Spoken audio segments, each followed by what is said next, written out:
Jaka Tarub adalah pemuda yang tampan dan sangat populer di desanya. Banyak gadis muda jatuh cinta padanya.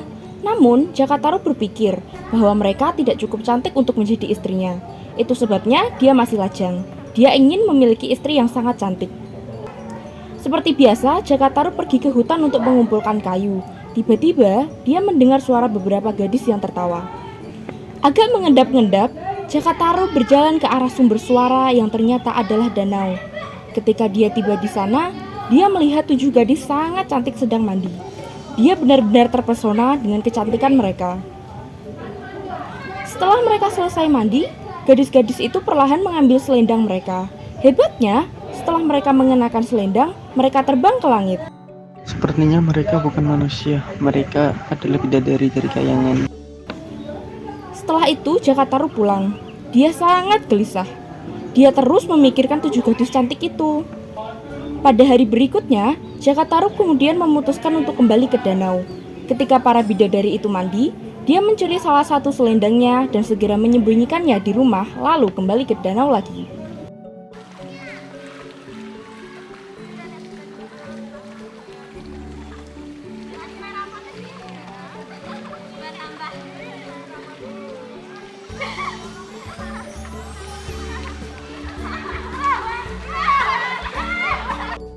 Ayo kita pulang sekarang, hari sudah sore. Ya, benar.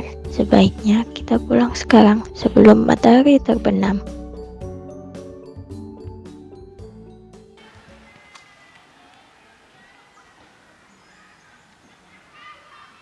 Di mana selendangku?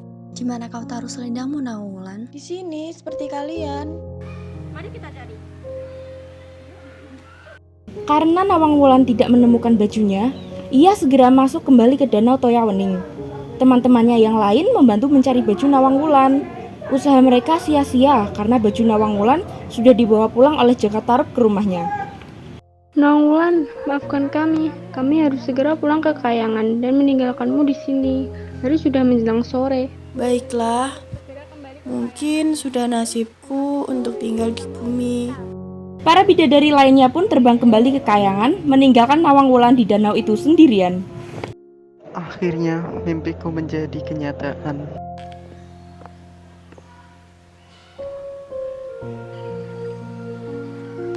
Hei, kau siapa? Kenapa kau menangis di sini? Aku Nawangwulan. Aku bidadari dari kayangan yang tak bisa kembali ke sana karena selendangku hilang. Sekarang aku tidak tahu harus tinggal di mana. Namaku adalah Jaka Tarub. Aku tinggal di dekat desa sini. Kau bisa tinggal denganku dengan satu syarat. Kau harus mau menjadi istriku. Tanpa ragu, Nawangwulan bersedia menerima Jaka Tarub sebagai suaminya. Hari berganti hari, bulan berganti bulan.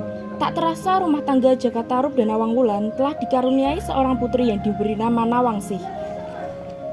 Tak seorang pun penduduk desa yang mencurigai siapa sebenarnya Nawangwulan. Jaka Tarub mengakui istrinya itu sebagai gadis yang berasal dari sebuah desa yang jauh dari kampungnya. Sejak menikah dengan Nawangwulan, Jaka Tarub merasa sangat bahagia.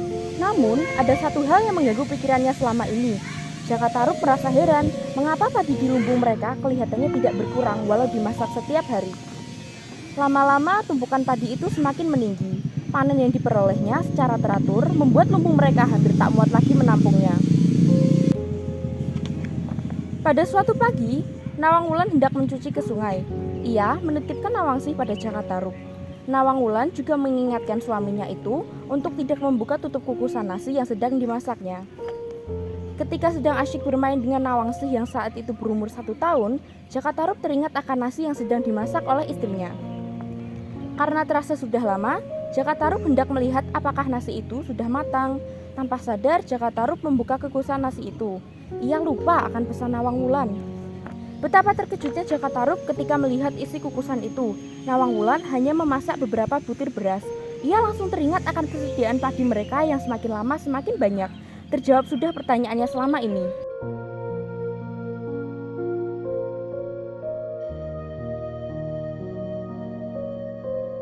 Kenapa kau melanggar pesanku, Mas?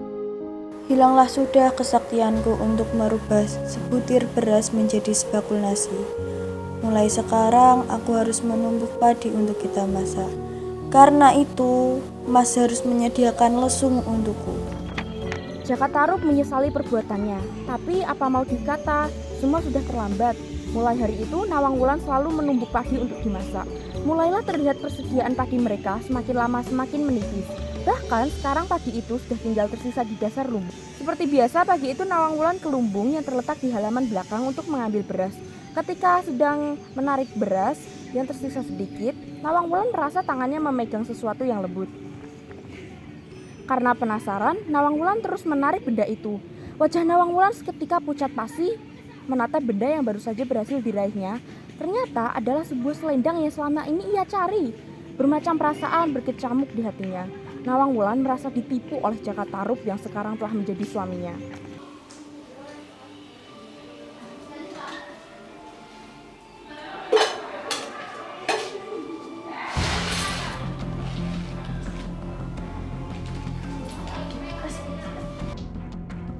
Ia sama sekali tidak menyangka, ternyata orang yang tega mencuri selendangnya adalah Jaka Tarub.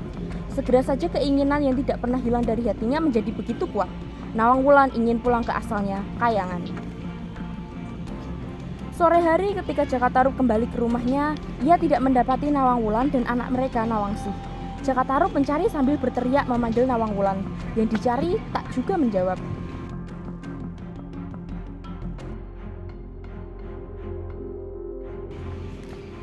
Saat itu matahari sudah mulai tenggelam. Tiba-tiba Jaka Tarub yang sedang berdiri di halaman rumah melihat sesuatu melayang menuju ke arahnya. Dia mengamatinya sesaat. Jaka Tarub terpana. Beberapa saat kemudian, ia mengenali ternyata yang dilihatnya adalah Nawang Wulan yang menggendong Nawangsih. Nawang Wulan terlihat sangat cantik dengan baju bidadari lengkap dengan selendangnya. Jaka Tarub merasa dirinya gemetar. Ia sama sekali tidak menyangka kalau Nawang Wulan berhasil menemukan kembali selendangnya. Hal ini berarti rahasianya telah terbongkar. Kenapa kau tega melakukan ini padaku, Jaka Tarub?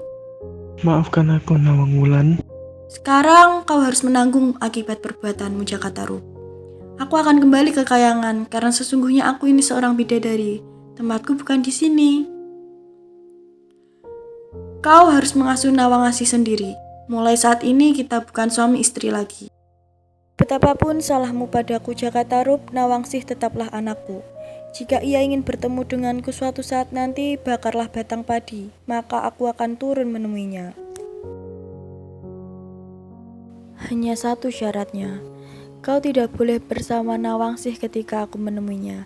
Biarkan ia seorang diri di dekat batang padi yang dibakar. Jaka Tarub menahan kesedihannya dengan sangat. Ia ingin terlihat tegar. Setelah Jaka Tarub menyatakan kesanggupannya untuk tidak bertemu lagi dengan Nawang Wulan, sang bidadari pun terbang untuk meninggalkan dirinya dan Nawangsih. Jaka Tarub hanya sanggup menatap kepergian Nawang Wulan sambil mendekap Nawangsih. Sungguh kesalahannya tidak termaafkan. Tiada hal lain yang dapat dilakukannya saat ini selain merawat Nawangsih dengan baik seperti pesan Nawang Wulan. Setelah sekian lama, Jaka Tarub kemudian menjadi pemuka desa yang bergelar Ki Ageng Tarub. Ia meninggal dan dimakamkan di daerah Jawa Timur yang bernama Widodaren. Nama desa Widodaren itu dipercayai masyarakat setempat berasal dari kata widodari yang berarti dalam bahasa Indonesia adalah bidadari.